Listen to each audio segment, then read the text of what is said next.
Spiritual awakening is often very romanticized in the public narrative. It's all love and light. It's all magical. It's this linear process. You awaken and suddenly you know your life purpose and you awaken to your soul gifts and you find your soul family, your forever soulmate, and everything is just amazing. And that was not my experience at all. And I also believe that is not the experience of most people, especially for people with unhealed trauma and childhood wounding. And maybe, like me in the beginning, that spiritual awakening starts before the awareness is even there that you do have unhealed trauma and before you start your healing journey. It can be total chaos, disruption, overwhelm. Like your life is falling apart, everything collapses. Your relationships, you get fired from your jobs, you lose your home, you get sick, people leave your life. It's like you don't know what's happening. You're like, what is happening? Everything starts crumbling and falling apart before your very eyes. Hi, my name is Christine, and I talk about all things trauma healing and transformation, deep inner work, and healing work at the root level. So what does spiritual awakening even mean? For me, it's the awareness that there is something bigger, that there is something beyond just this 3D world, this body, and your ego mind. There starts to be a connection with something deeper, something higher.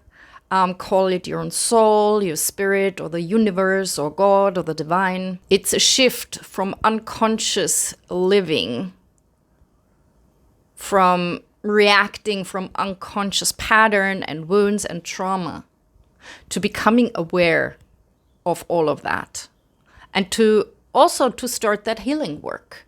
Because awakening can and usually brings up also all that unconscious shadow material, from traumatic childhood memories to even karmic or past life or ancestral material, all kinds of subconscious limiting beliefs, everything that is just not aligned with the truth of who you are on the soul level. Okay, and for very sensitive souls, like I am, like probably you are, that awakening can even start very, very early in childhood. As children, we are already naturally more aware and connected with the unseen realms. Our psychic senses are more open, and we have just a natural more access to that. For most of us, that was not encouraged by our parents, by our early environment, by the society around us. So when we said certain things like, I don't know, hi, I see fairies, or you could even perceive, ghosts or, whatever, then you probably said that to your parents, and your parents told you that you are imagining it, that this is not real. They basically discouraged you. They maybe even judged you or shamed you or told you that you're crazy. So, of course, naturally, you would then start to believe them, and you would already basically start to shut down your abilities. Also, when you have, let's say, a lot of darkness in your family system, in your ancestral lineages, maybe there is some dark energies around the house or in your parents or anything like that, and you are naturally very intuitive, maybe even psychic as a child, and you're very porous, so you're very open to that. So that can be an extremely scary and dysregulating experience. So you would naturally start to shut down these abilities, right? So, for example, when I was little, I remember consciously that I had lots and lots of nightmares, even night terrors. I would scream, I would sleepwalk, I would tried to open the door and yell, and I wanted to get out, and I would feel watched. I had to sleep with a blanket covering my head and my teddy bear in my arm as some sort of protector.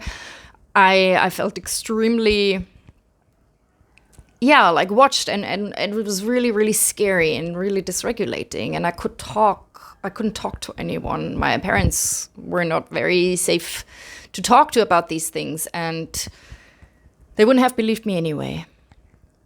And much, much, much later, just 2 years ago or so, a psychic told me that I actually had psychic abilities, that I could see the darkness around my parents, even entities.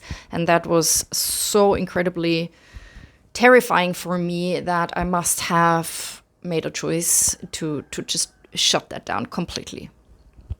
And I think that's a choice many of us make in childhood, that we just shut down. But also, for some of us, it can already show in childhood some sort of an early awakening to who you are and why you are here. For me, I had my first awakening when I was 5 years old in preschool, and some stupid adult said to me, "Oh, the seriousness of life starts now." And I could see my entire life, like the next 50, 60 years, flashing before my eyes, sitting in an office, doing the same work, being in the same place, not doing anything else. And I knew that this is not the life that is meant for me. I knew that's not what I'm here for. And that scared the shit out of me. And in that moment, I said, no, I will never live like this. And I chose freedom. I chose freedom over that kind of life. So there's a lot more to that, but that was already my soul giving me, like a direction where my life would go, that I was aware so early on of what I don't want to do and what I'm not here for. So maybe you have an early awareness of some sort of an idea what you are here to do. Maybe it showed in your passions, in your talents, what brought you joy or creativity or anything like that. Or maybe you just had a very strong knowing of your path. Or like me, you didn't know what exactly you want to do, but you knew very strongly what you didn't want to do. So anyway, we shut down our abilities very, very early, and then we grow up and we grow older. And then, of course, the layers and layers and layers of programming and conditioning from the people around us, the world around us, the society, the religion, the education and all of that, it just piles up.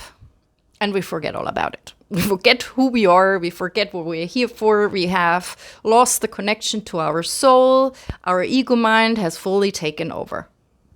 Okay, but that's not always bad, because I have to say, at least for me, there was a protection. There was protection for me, because if I had awoken suddenly to all of that stuff, to all of that subconscious, unconscious material, all the trauma stuff, the past life stuff, the ancestral stuff, and I would have seen all that, the entities, the attachments, the everything. That would have been way too overwhelming for a child or for a teenager or even a young adult who doesn't know how to deal with any of this. It would have been dangerous, I think, to my psychic development, to my emotional well-being, which I didn't really have anyway.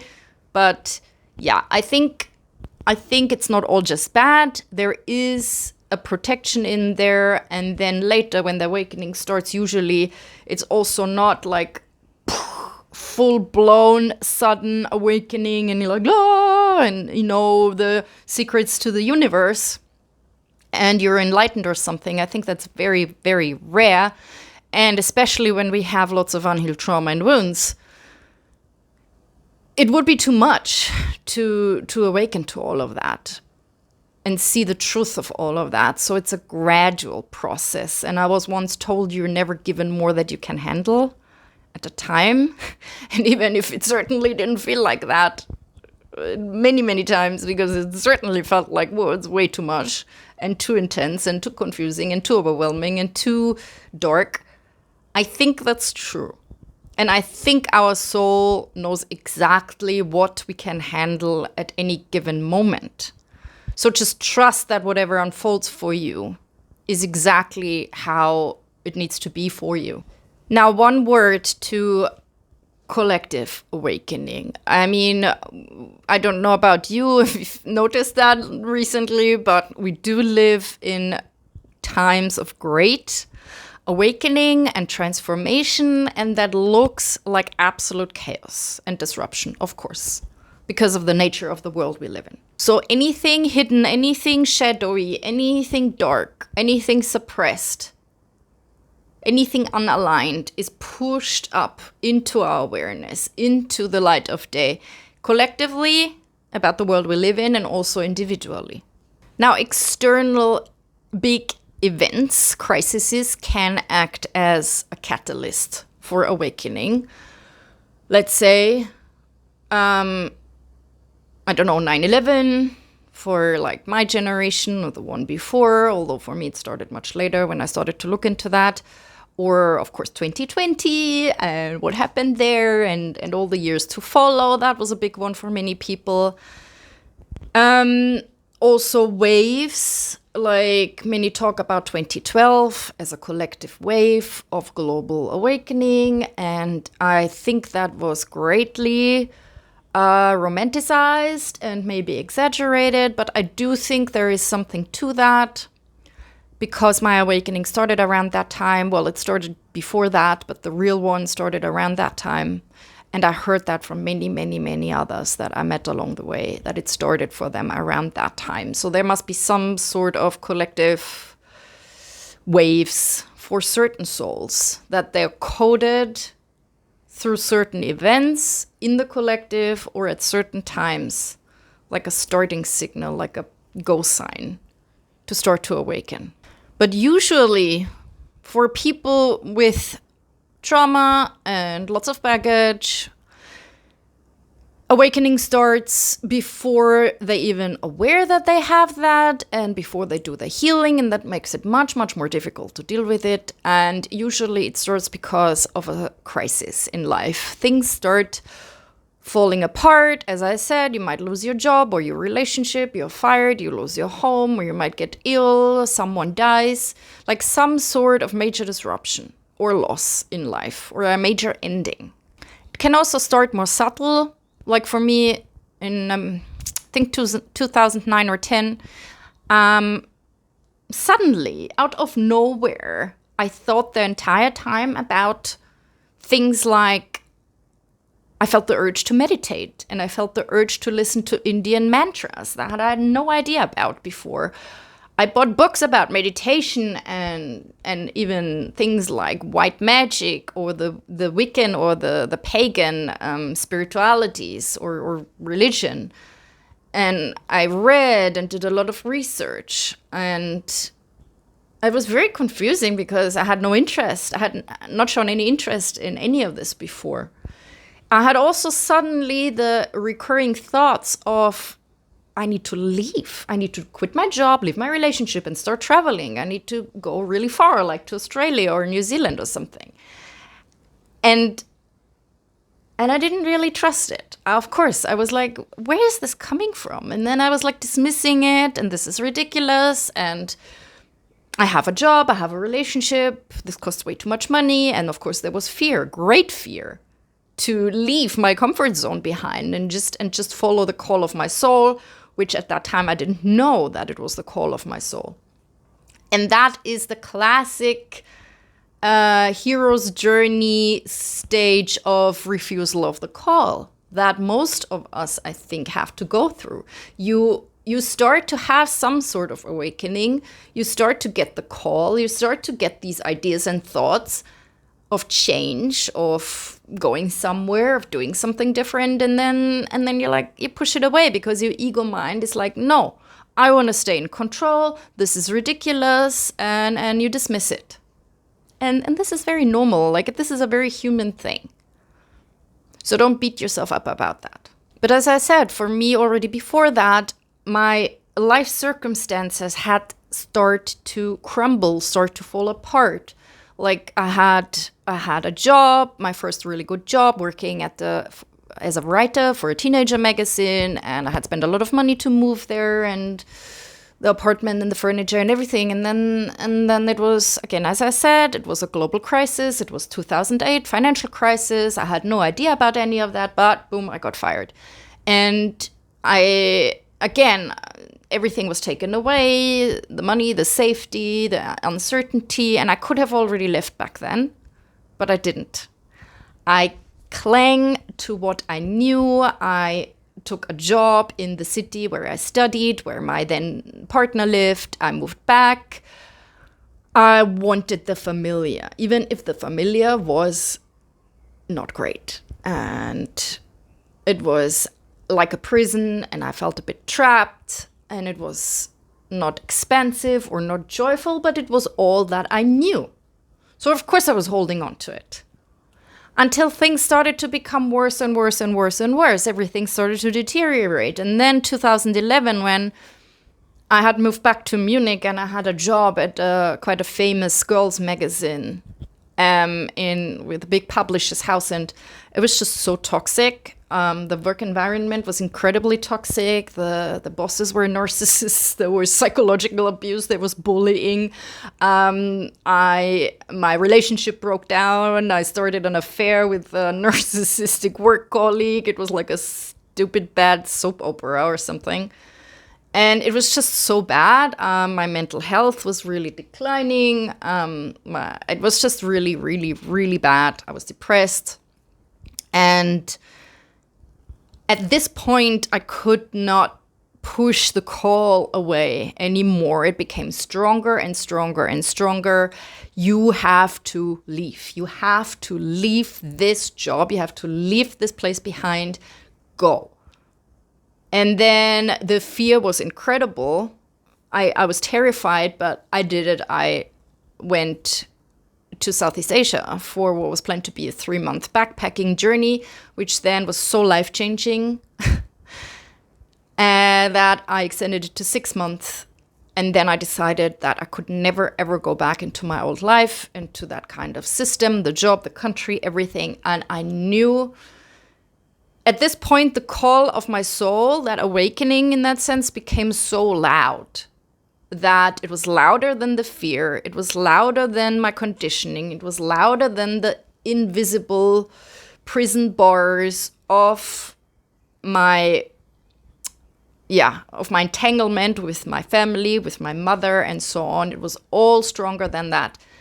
That I was like, okay, I'm gonna do this. And then I decided to go back to Thailand and to move there and become a scuba dive instructor. At that time, that was my soul telling me that this is the right thing for me. So maybe you have something similar. Maybe you already heard that call of your soul to move to a certain place or to go traveling or to do something completely different. And that's great. That's amazing. And congratulations. And you can be so proud of yourself. This is not easy. And most people never, ever do that step out of their comfort zone, out of what's familiar to them, even if that is a prison. But now, at this point in the awakening journey, it is very, very, very easy to fall into the trap of distraction and escape.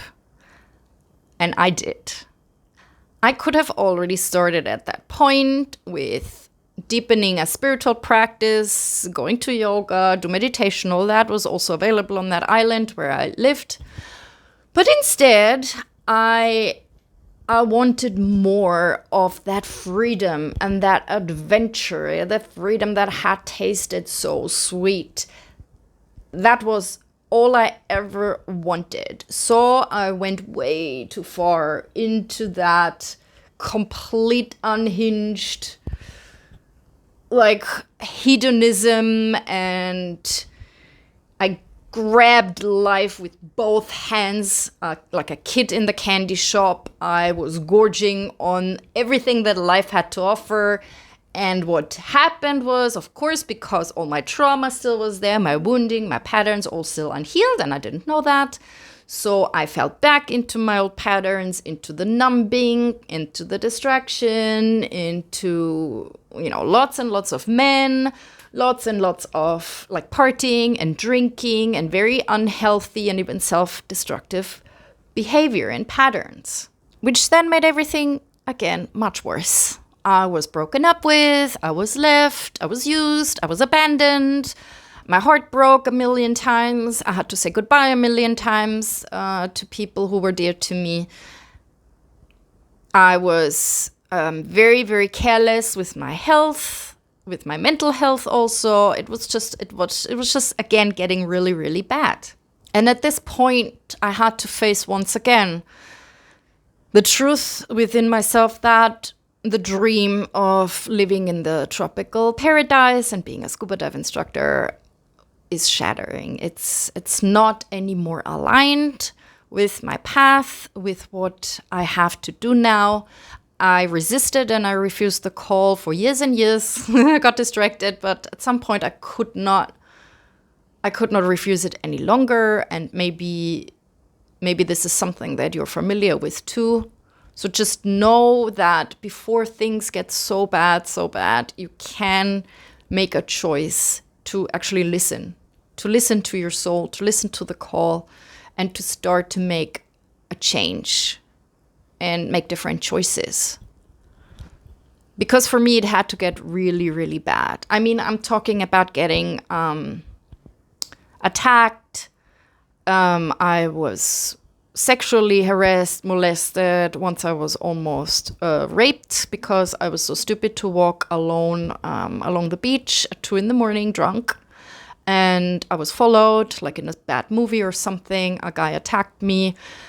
And luckily, I was just so protected. I started screaming, "Fuck off me!" I should have kicked him in the balls. But at that point, I didn't think about that. I was just so scared. And I screamed and yelled. And luckily, he just ran away. And things like that. Many more things started to happen. And I could feel a darkness closing in. I couldn't put my finger on it, but 2 days after I had left that place, I got a call from a good friend, and she told me that on that island, some terrible thing happened. There was a double murder, a gruesome, gruesome double murder that then became really famous all over the world for many, many years. Maybe you know what I'm talking about. And I think these 2 people who were murdered came on the same day where I left forever, maybe even with the same boat. So, yeah. My soul definitely was onto something. Real healing can happen years and years and years after your initial awakening. For me, it was about 5 years later, where I refused the call and where I got lost in all that distraction and numbing again and in my old patterns.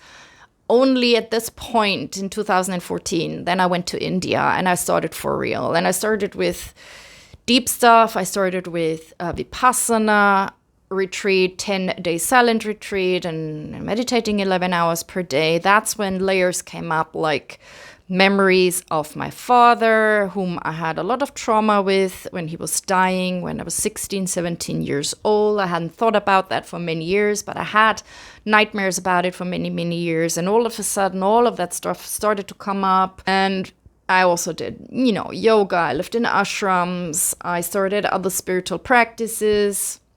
That's also when my inner child showed herself the first time to me, although I had no real idea or concept about that yet. It was also the time when darker stuff came up. Suddenly I felt like I'm watched, just like when I was a child. I saw shadowy figures out of the corner of my eyes. I told the story in another video. I woke up one night and there was a man standing next to my bed who I thought was a ghost, but instead it was a burglar, an intruder. And luckily he just ran away instead of doing something worse. I also dreamt, in these times I dreamt a lot of dreams of invisible demonic forces throwing me around.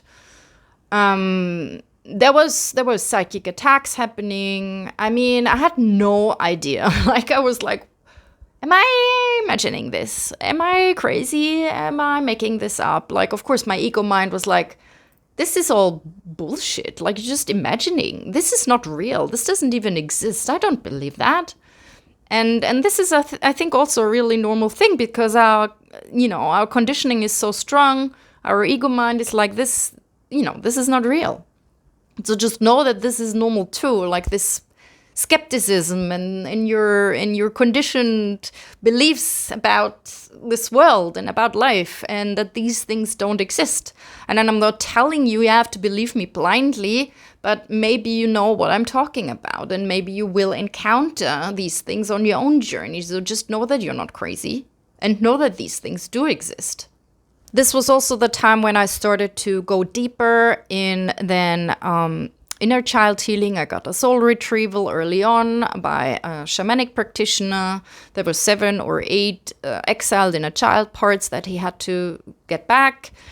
I got a cord cutting from my mother, where there was, and I saw it. Like, again, I wasn't psychic. I didn't even believe in any of this, but I saw and felt it, a terrible dark black tarry cord that went straight through my belly. I even had physical pain. It was really scary. And I went to that shaman who did the cord cutting, and he said he has never seen anything like this either. And yeah, it was all crazy. And it was that was all beginning of 2015.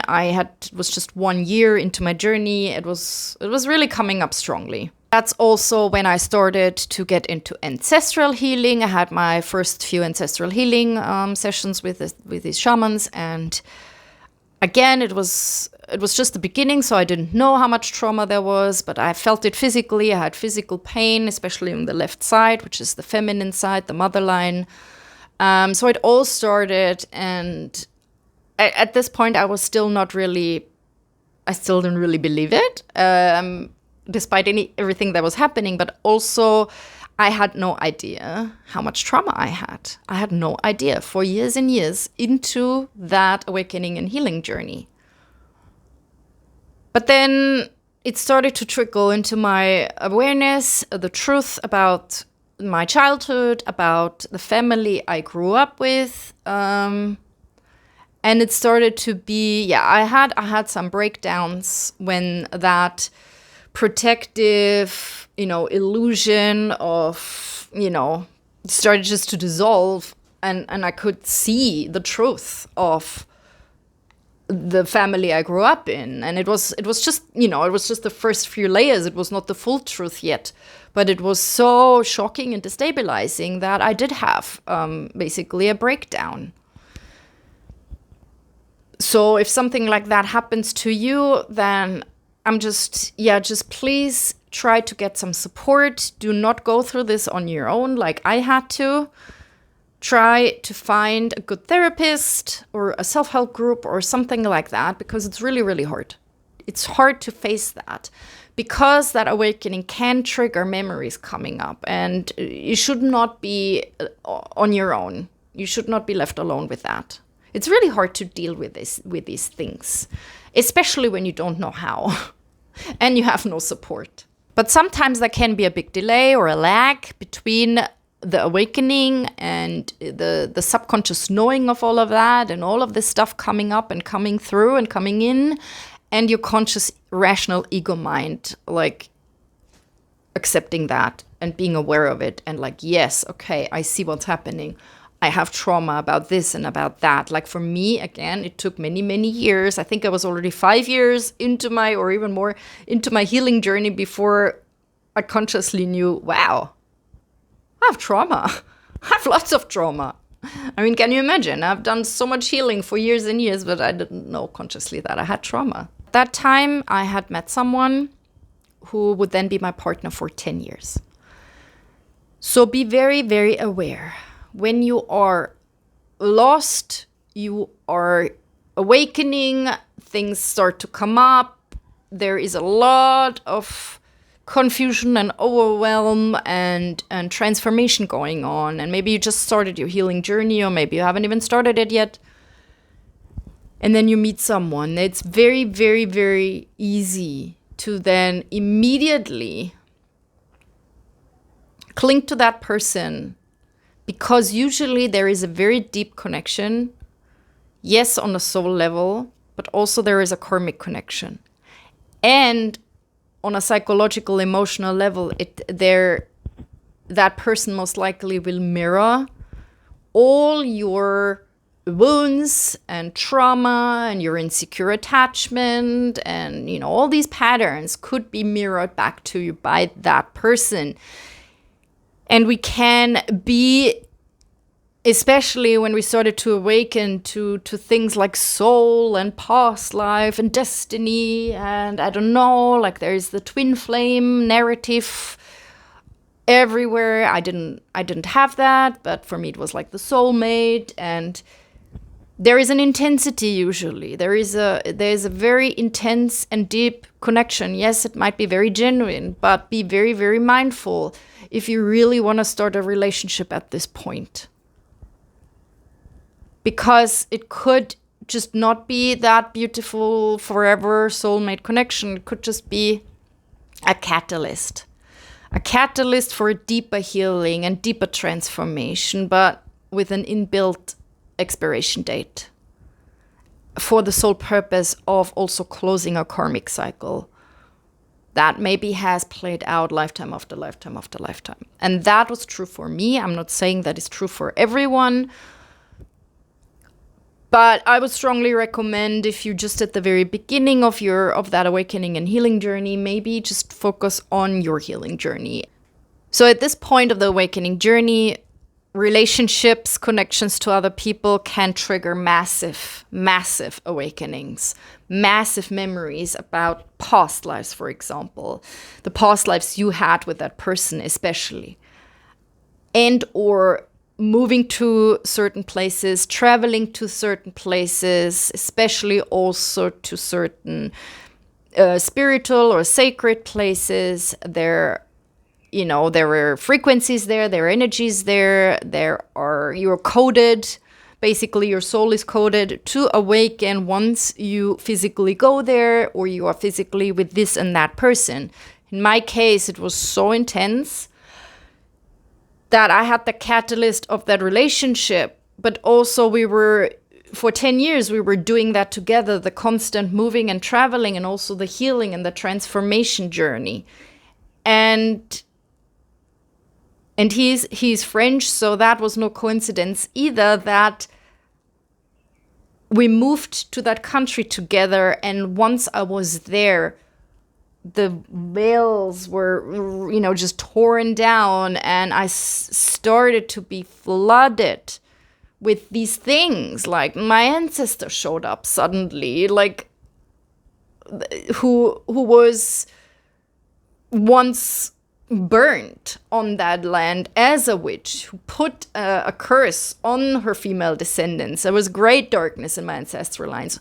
That started to happen. Past life memories started to come up of having been together with him lifetime after lifetime, sometimes as part of a spiritual community, and persecution and exile, sometimes as normal people, a normal couple, but something bad happened, like a war or something, and he died, or I had to be exiled or whatever. Like, it was just relentless. It was just crazy. And they were so vivid. They were so visceral. I was shown everything in gory details. And at this point, I was still, a large part of me was still like, what is this? I'm making this up. This is not real. I'm imagining this. So there can be a great confusion between these experiences that you're having and then your rational mind telling you this is all just imagined, and other people don't believe you either.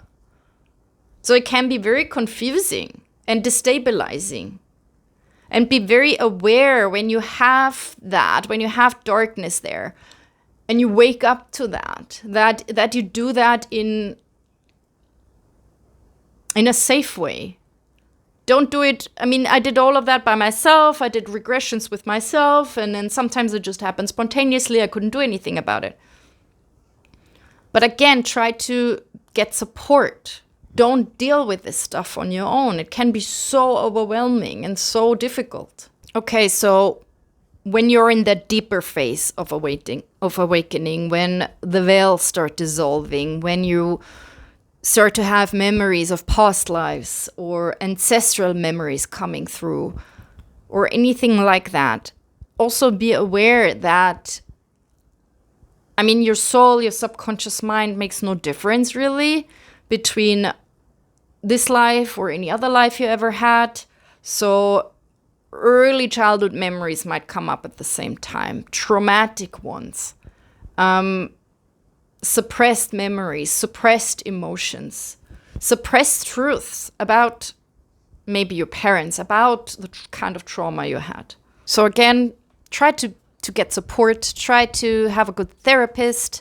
It's also really, really helpful at this point to know about methods and modalities like inner child healing and reparenting. This is just my number one. It's extremely, extremely important and helpful. About emotional healing, about somatic emotional healing techniques, about shadow work, about things like, again, psychic protection, about energies and entities and how to deal with all of that, how to, dissolve, transmute, and release past life or karmic vows or contracts or patterns. Also how to do ancestral healing. I mean, there's so much more. There's so much more to it. But if you start to have these experiences, then they are there for a reason. They come up for a reason. And it's a very good idea to learn how to deal with it. What is also really helpful to know is that if you're watching this video, you'll probably identify as a very highly sensitive soul, an old soul, a light worker, whatever. And you might be even an empath. You might have absorbed a lot of stuff, a lot of energies since you were very, very little, since early childhood, that are not even yours. And if there was a lot of darkness there in the family system, in the house you grew up in your ancestral lineages, or, whatever, then, and a lot of wounding and trauma happened. You might have had, let's say, I mean, this sounds a bit woo-woo, but what I'm saying here sounds woo-woo. So anyway, your aura might be very porous. There might have been holes in there, like a Swiss cheese, which happens when there is a trauma, and then we have our numbing and coping mechanisms like alcohol or drugs. We make it worse. So things can come in. Low vibrational energies and even entities can come in. You might even absorb them from your parents or whatever, like also their negative emotions. You could pick up on their thoughts. And again, at the same time, if you're very sensitive or like an empath, you absorb everything like a sponge, and you just don't know what's yours and what's not yours, and you don't know where you begin, where others end and you begin.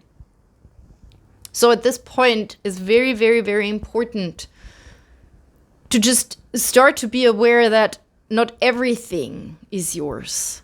Not every thought and not every emotion, and it's not all yours. And maybe there is some darkness there, some heaviness there, and just know that it's also maybe not yours. Maybe it's a past life thing, maybe it's an ancestral thing, maybe it's your parents' thing, maybe you picked it up from the collective. There are things also like thought forms, There are certain energies and frequencies hanging around and floating through the ether. If you're very, very sensitive, you might just tap into that, pick up on it. No one tells you about that, no one explains you anything, and you think it's yours, but it's not. I mean, I had all of this stuff, and I didn't know, I didn't believe in it. But yeah, slowly over the years, I mean, I had lots and lots of entity extractions, just entities that I carried in my field that caused a lot of darkness, a lot of heaviness, depression, a lot of intrusive, really negative, dark thoughts. they were not mine. They were not mine, but I had them in me anyway, and they had to be cleared out. So just know that this is a thing. You can carry around fragments of yourself as another version of you in a past life that has trauma. There can be past life trauma, bleed-throughs, that you all feel somehow, that make you feel depressed or heavy.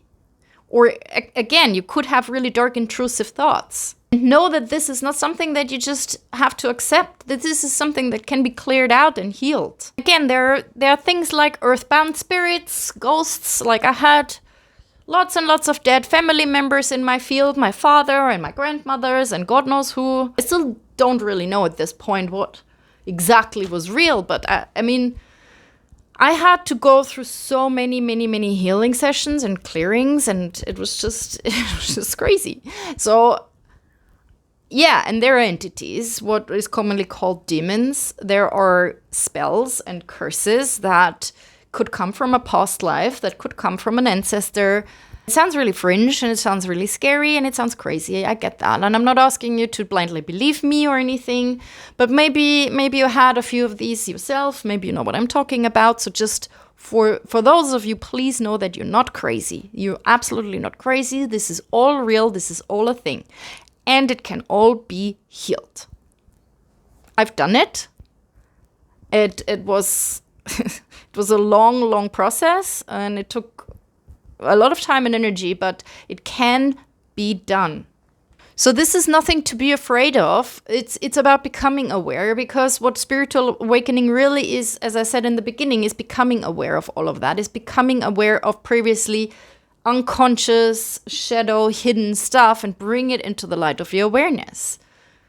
And that alone starts the shift of transmuting it and releasing it and healing it. But sometimes we need help from professional healers and psychics and shamanic practitioners. And so many of us who start awakening are called to leave our countries and to start traveling and to start going to these spiritual hubs or these sacred places in the world. I mean, I'm not gonna go into that, the whole thing about earth grids and earth chakras and ley lines and vortexes and whatever else. Just know that there are certain places in this world that, for whatever reason, many of us are called to go to. I live in Ubud in Bali, which is one of them. I've been to many others all around the world. And many of us, not all of us, but many of us are called to do that. So yeah, it can be very helpful and very healing to go to these places and to meet like-minded people that don't think that you're crazy, that are going through something similar. But there can be also a bit of love and light, spiritual bypassing, and even toxic positivity thing going on in these communities, where no one really talks about the darker fringe stuff that I'm talking about, that are also not really trauma-informed. And in the worst case, it's not just not talked about, but you're basically judged or shamed for having some sort of, darkness to carry, some negative emotions for, depression or anything like that. And it's all just happiness and love and light and gratitude and whatnot. And it's a real big red flag when they start to judge or shame you for that, or when they tell you that there's something wrong with you and, they don't have an ego anymore and they are like enlightened and it's all you. So I would strongly recommend to leave these places and look for a more trauma-informed and more spiritually mature support and places and groups. And also sometimes when you are in these places and you go to certain workshops and classes and whatnot, then everyone seems to be very happy, and some talk about their journeys and how everything is so amazing and how they just left their country and they had their awakening and now they know their life purpose and everything is just hunky-dory, and you're like, wow, that's not my experience at all. There must be something wrong with me. And you compare yourself with them. And that can be very detrimental, because you cannot compare yourself with others. You don't know them and you don't know their journey. Maybe they're the few lucky ones who don't have any karma, any trauma, anything, and they're just here to have fun. And that's great for them. But if you're watching these videos, you're probably not one of them. So there is absolutely no point in comparing yourself. You just make yourself feel bad. And on the contrary, there is nothing wrong with you. There is everything right with you, because if you have that kind of baggage, that kind of trauma, that kind of darkness that comes up when you start to awaken and you embark on that healing journey, that means you're a warrior. You are a very bright soul and a spiritual warrior that has chosen this on the soul level, because you're the only one who can do that. You are the only one strong enough. So just know that. That's nothing to inflate your ego with. But it's also, just know it, that there is a grace to that. You have a strength about you, even when you don't feel like it. But not everyone is given that kind of task.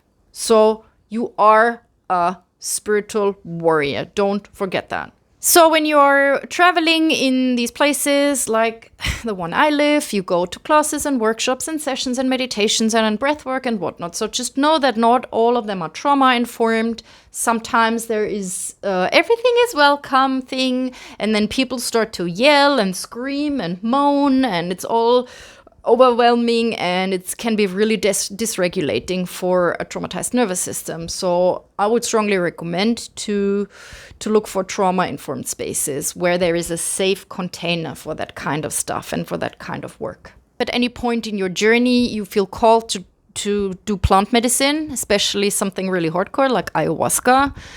Be aware that this can be very, very helpful and extremely healing, but it can also be extremely dysregulating, if not dangerous, when you do it in the wrong place, with the wrong people, and at the wrong time. I would not recommend you to do that very early on in your healing journey, because, again, if you have lots of unhealed trauma and you don't know how to regulate and how to protect yourself and how to deal with these emotions, everything suppressed can come up when, with these kind of substances, the veil is torn down, it's blown wide open to the unseen realms.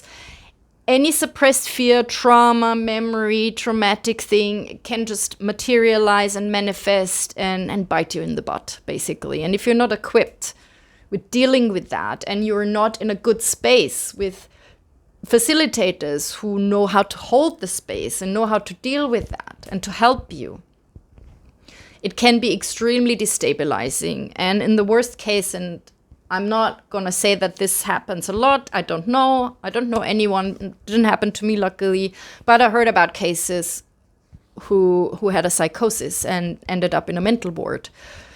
Also because, again, there is no filter anymore. Anything can come through. If you have that kind of porous aura I was talking about, you're just very, very prone to get psychically attacked. And in the worst case, there are some really black sheep out there who market themselves as super great healers and shamans, but they're either in for the money or for even darker purposes. There might be shamans and spaces that are not very safe to do that. So, for example, I had no idea. I did ayahuasca quite early on in my journey, and then a few years later. And in the first case, I just went to this random retreat with this shaman and his wife. They were both really, really not people who should have offered that kind of healing space for others. He was putting curses and spells on us. I don't know why. She was completely unhealed and a narcissist. I mean, I should have just seen the red flag and ran away, but I didn't know anything at that time. That being said, I still had amazing healing experiences. But again, be aware. Don't just go to any random place. Do your research. Look for recommendation from trusted sources. And sometimes people don't do anything on purpose, but they just don't know any better because they're working with a very strong spirit there, with a very strong energy. And some people can just not hold the space and cannot protect the space properly, and they don't really know what they're doing. So be aware of all of that. I mean, you're all grown-ups. You can make your own decisions. If you feel called to do that, please do it. But please do it the right way and be equipped with dealing what comes up. Because it is extremely strong. It's a really hardcore thing to do, especially too early in your healing journey. Another pitfall is rabbit holes revisited. I mentioned them early on in my own healing journey, but then in 2020, like so many others, I had a lot of time on my hands, and that was just the energy at that time, and I jumped into every deep, dark rabbit hole. And I still think it is important to know the truth about the world we live in, and I'm not going there right now because I'm not a truther channel. But I don't think it's good to just stick your head in the sand and like pretend it's just all great when it's not. But there is a trap of getting stuck in the rabbit hole, getting stuck in all this dark material, and also it gives us a kind of an excuse to not do our own healing work, which is the thing that is important. And that kind of dark stuff can be extremely overwhelming and re-traumatizing for a sensitive soul. So just be aware of what you take in. And another thing is that the opposite, basically, you start to awaken to the higher realms, to your soul's origins, maybe like a starseed thing, the higher dimensions, the angelic realm. You can see your spirit guides suddenly, your higher self, your star or soul family, and it's just all that beautiful and love and light, and it's just so cool, and it's everything you ever wanted, and this is the world that you know that you belong to, not this one down here because this is just shit and you hate it. It is amazing. It is amazing to wake up to that, and I did that for years and years and years, and I had beautiful memories coming up and everything, and it can awaken you to your soul gifts and everything. And they are there to help you and to support you, but it's not there for helping you to escape. And many of us who have trauma, we prefer to stay up there. We prefer to stay in these beautiful worlds up there, and not down here. But what this is really about is bringing all that down, bring that light, that love that you experience up there, bring it down into your body. It's about embodying the truth of your soul. It's about embodying all that light. It's not about escaping into it and leaving your body and not wanting to be here. So yeah, use that connection to support you with your inner work, with your healing work, with grounding it into your body, with grounding yourself into the earth, with bringing it all down and embodying it fully, and not for escaping. Now, there comes a point in the awakening journey that can be different for different people, that can be for some more in the beginning. For me, it took 14 years to get to that point after my initial awakening, or even 15 years. That was triggered by the breakup of that 10-year relationship I was talking about earlier, that only could happen at that point because I've done enough healing work, enough trauma healing, enough inner child healing, that I was then equipped with dealing with that kind of disruption and loss. It was absolutely soul-shattering. It was just the most difficult thing that ever happened to me, and I thought at that time I already had gone through so much, but it was nothing compared to that. That threw me into what could probably be described as dark night of the soul.